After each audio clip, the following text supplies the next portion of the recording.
Пятый луч также окрашивает открытие своим цветом. Что это за цвет конкретного знания? Давайте с вами попробуем подойти к пониманию света вот этого самого нашего открытия, связанного с проявлением его в пятом подлуче, седьмого подлуча, второго луча и так далее. Да? То есть мы уже объясняли вам вложенность всех этих энергий одни в другую, и как они, эти вложенности, пытаются определенным образом создать всю цветовую гамму существования всего человечества, которое сегодня здесь присутствует на нашей планете, и не только человечества, а вообще, и это касается только и только человеческого ума. И если мы подошли к пятому лучу, к лучу конкретного знания, то вот это конкретное знание, конечно же, должно касаться непосредственно уже существования седьмого подлуча. А седьмой подлуч, как мы уже вам объясняли, является ничем иным, как некой характеристикой, которая дает понимание того, как создан непосредственно человеческий ум, являющийся синтезом 6 человеческих чувств. При этом каждое из этих чувств определяется своим существованием на определенном своем подлуче и имеет свою собственную окраску. Поэтому, если мы попытаемся сделать вывод относительно того, что собой представляет это самое открытие в звуке, цвете и свете в ограничении, собственно, пятого подлуча, то мы можем сделать следующий вывод. Все сопредельные с человеческой вселенной реальности насыщены разумом, понимание которого недоступно уму человека, не вышедшему пока что за пределы ограничения своей собственной вселенной. И этот разум проявляет свою активность в промежуточной реальности согласно законам вот этих самых циклов, которые существуют. Законы циклов, они есть, и мы от них никуда не денемся. И все конкретные знания, используемые человеком в этой его промежуточной реальности и конкретным его умом, есть лишь те, что описывают суть проявления всей промежуточной вселенной, в которой сам этот человек и пребывает. Достаточно сложный вывод для понимания неразвитого еще пока ума, но он дает одно лишь только направление в его развитии, в том, что этот самый ум не является одиночкой в всем существовании разума, который проявлен здесь на Земле. То есть каждый человек, будучи фрагментом всего планетарного разума, является никем иным, как пользователем других разумов, которые находятся за пределами этой, собственно, нашей реальности. То есть мы говорим, что и субстанциальная реальность, или внутренняя вселенная насыщена разумом, и внешняя реальность, которая находится за этим самым тороидом, или тором, она тоже находится полностью и пребывает в заполнении себя другим разумом, который находится на уровне 4 и 5 измерений, то есть более совершенный, более глобальный, чем тот ум, в котором, собственно, и существует сам человек. И вот эти разумы, которые находятся за пределами нашей Вселенной, и тот разум, который формирует в человеке интеллект, и тот разум, который формирует в человеке мудрость, есть те самые источники человеческого ума, которым каждый из людей может и должен пользоваться.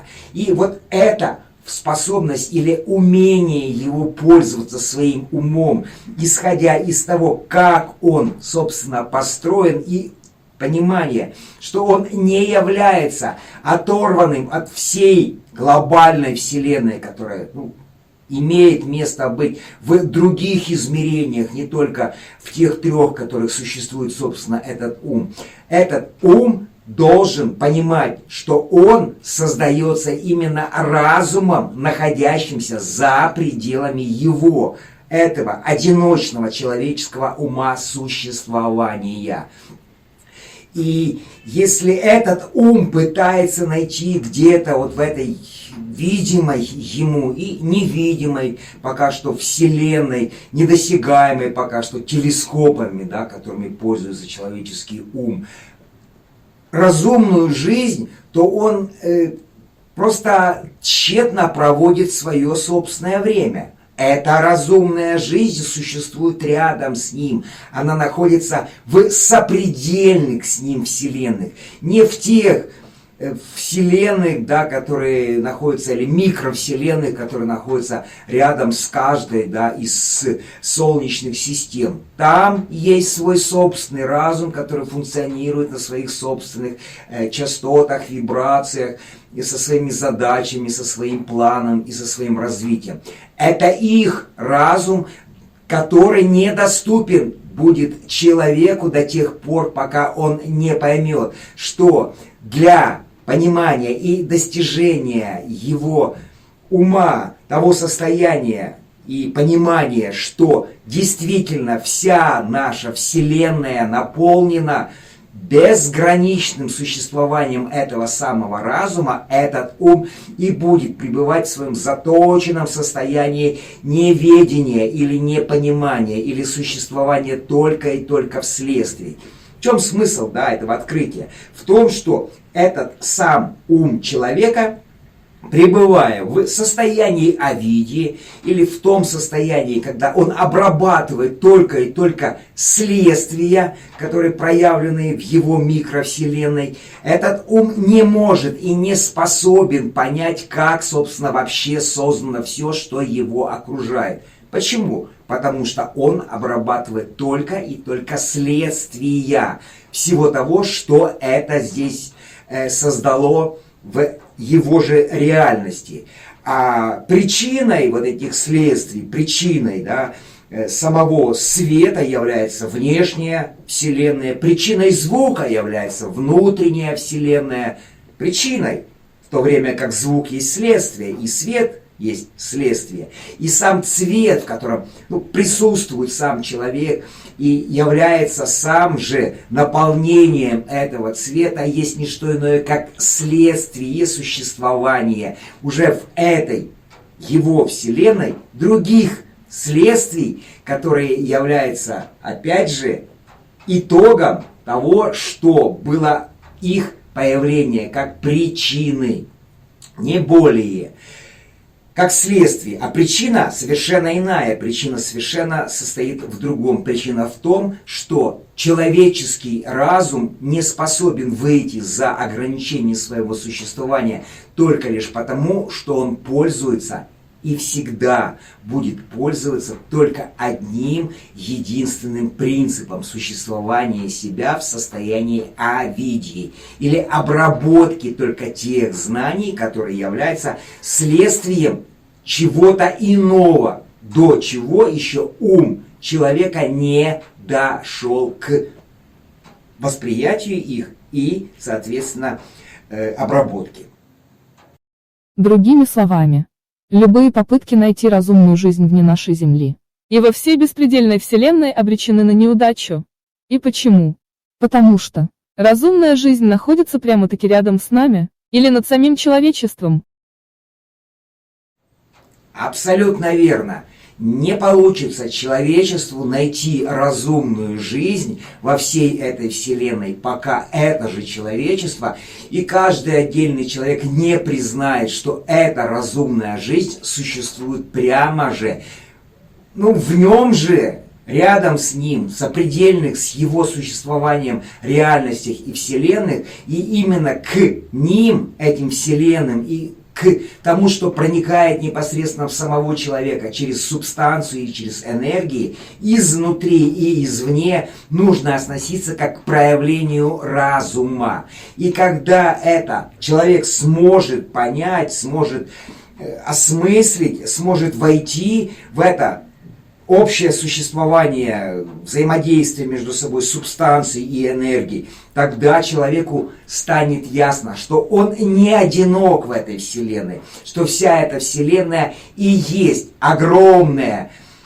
количество различных микровселенных, и каждый из этих микровселенных наполняет всю эту Вселенную разумом, и вся эта Вселенная, наполненная разумом, и выстраивает непосредственно ум каждого из обычных людей.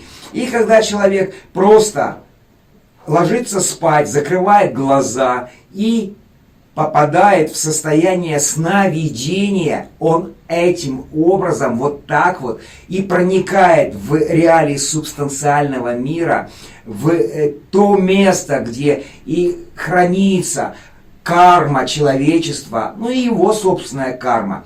И в этой самой карме он во время своего сна и пребывает. Это его же как бы разумная жизнь, которая не подчиняется никаким правилам этих законов, в которых он живет здесь, находясь в состоянии бодрствования. Значит, наши сны, которые нам кажутся очень умными, и есть жизненное проявление личности человека, той самой личности, которая как раз и живет в глубинной Вселенной. Абсолютно верно. Каждое погружение человека в сон есть погружение его, в некое свое посмертное существование, так, если бы он бы умер и, находясь в бессознательном состоянии или находясь в реалиях функционирования своей собственной личности, проник бы уже своим умом в сопредельную с ним Вселенную, во внутреннюю с ним Вселенную, и в этой Вселенной бы продолжал бы дальше существовать. Так он продолжает себя отрывочно существовать во время своих сновидений. Когда человек спит, его личность продолжает функционировать в субстанциальной реальности, в другой, сопредельной, внутренней, с этим человеком Вселенной. Он погружается в эту Вселенную, он живет в этой Вселенной, он видит сны, на самом деле он проживает свое существование как личности в других мирах, в других состояниях своего чувствования, в других восприятиях все того же мира, и он продолжает дальше жить, он не умирает.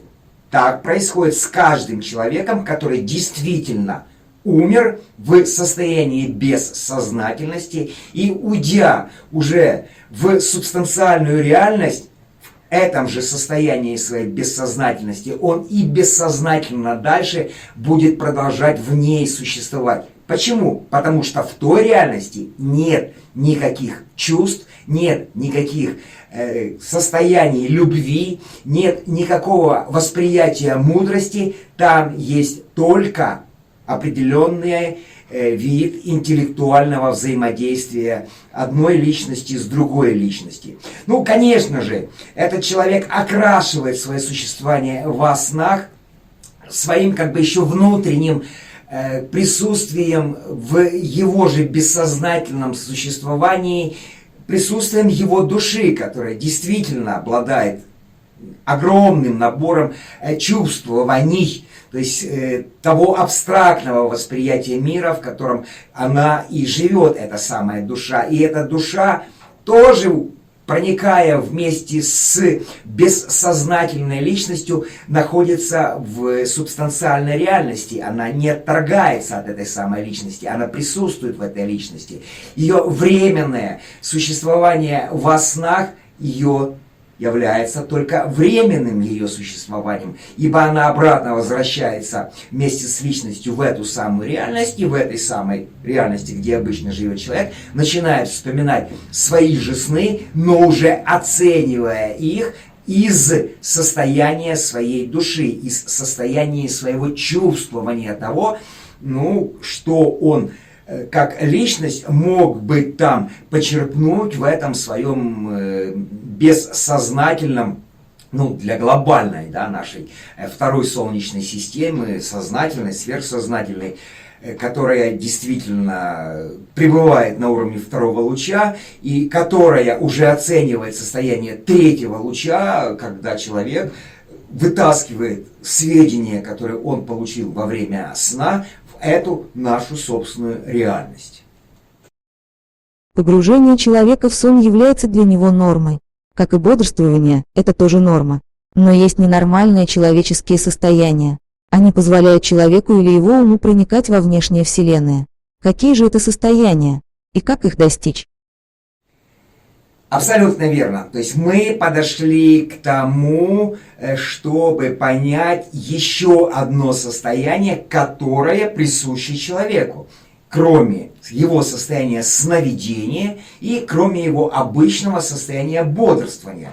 И всем известно это состояние так называемого, ну, медитативного своего существования как человека, или медитативное состояние его ума. При этом часто бывает, что когда некоторые из индивидов, из личностей, не понимая и не зная о существовании своей собственной души, используют непосредственно уже вот этот процесс медитации, который превращается в аутотренинг, да, для того, чтобы проникнуть опять же в этом состоянии в субстанциальный мир. То есть на самом деле он не уходит за пределы этого мира, он опять погружается в свое сновиденческое состояние с помощью все той же медитации, то есть уходит в нижнюю для него внутреннюю вселенную.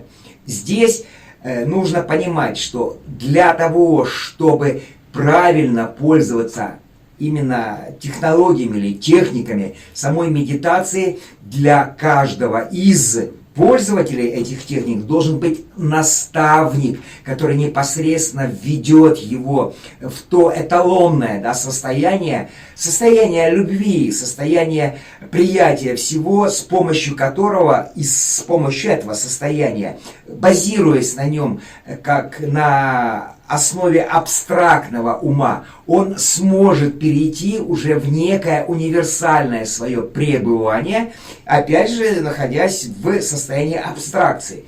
То есть мы говорим о том, что правильное медитативное состояние – это состояние человека не в конкретно формальном восприятии его каких-то образов, которые проецируются в его уме, отнюдь. Это его существование в абстракции. Абстракции, которая захватывает некие универсальные потоки энергии.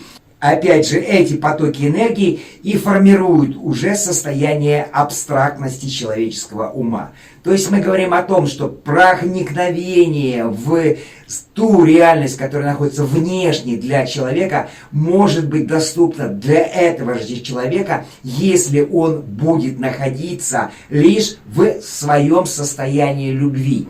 Если это не будет этим состоянием, а будет каким-то другим состоянием, третьелучевым, да, состоянием просто обычного, да, классического человеческого активного познания, в котором все люди пребывают, находясь в своем конкретном уме, то, конечно же, и с помощью расслабления, с помощью концентрации ему не удастся проникнуть за уровень своей внутренней вселенной и проникнуть в реалии внешней вселенной. Он либо окажется на границе этой же самой его вселенной, либо может через эту же границу перейти в субстанциальное состояние, и где он опять окажется в неком своем сновиденческом существовании.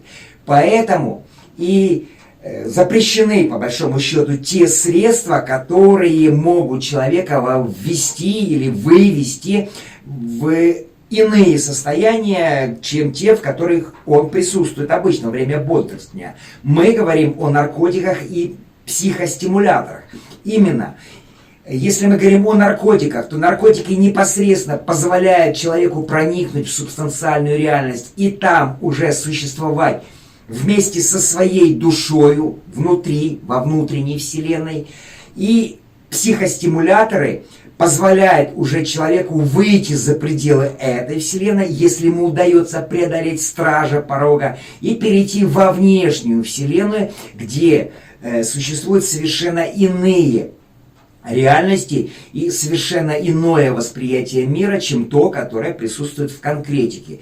Поэтому мы и говорим, что есть другие состояния, это состояния медитативные, правильные медитативные состояния, и состояния, которые достигаются с помощью стимуляции психики. И опять же, эта стимуляция должна происходить в правильном человеческом состояние его внутреннего существования, то есть того существования, которое должно быть непосредственно вибрировать с эталонным состоянием второго луча, луча любви и мудрости. То есть он должен находиться именно в реалиях второго луча. И тогда ему удастся выйти из этой смешанной реальности, в которой он пребывает, смешанной с энергиями второго луча и субстанции третьего луча в энергии непосредственно уже второго луча. И там он уже сможет пребывать вместе со своей личностью и со своей душою, со своим высшим я, с проявлением своей дживы в внешнем мире и понимать, что и каким образом влияет на его внутренний мир, мир его обычного бодрствования, когда он не знает состояние медитации и не знает состояние, опять же, стимуляции своей психики. Поэтому мы объясняем, что выход за пределы человеческого существования, выход из этой вселенной предоставлен любому человеку. Но этот выход может использоваться только теми людьми, которые действительно подготовлены к правильному выходу и к обратному возвращению в ту реальность, в которой они существуют. Если человеческий ум еще не готов, как правило, те, которые находятся в обычном состоянии своего эмоционального существования, мы говорим о народе, если им предоставить такого рода стимуляторы, то они потеряются в своей колебательной активности и не смогут непосредственно быть или во внешней реальности, или во внутренней реальности. Их может разорвать на части, их ум может просто быть разорван на огромное количество различных фрагментов, которые потом невозможно будет собрать этому же человеку, находясь уже потом после стимуляции психики уже в обычном бодрственном состоянии или в состоянии своего конкретного ума. Вот мы в общих словах объяснили суть того, что собой представляет видение открытия на уровне пятого подлуча, как этот подлуч, луч конкретного знания проявляет самого себя в понимании разума как такового, не просто человеческого, а общевселенского. И как этот луч может непосредственно использовать это конкретное знание, даденное человеку, для того, чтобы развивать этого же человека, который будет находиться внутри своей пока что замкнутой для него реальности или внутри своего микрокосма.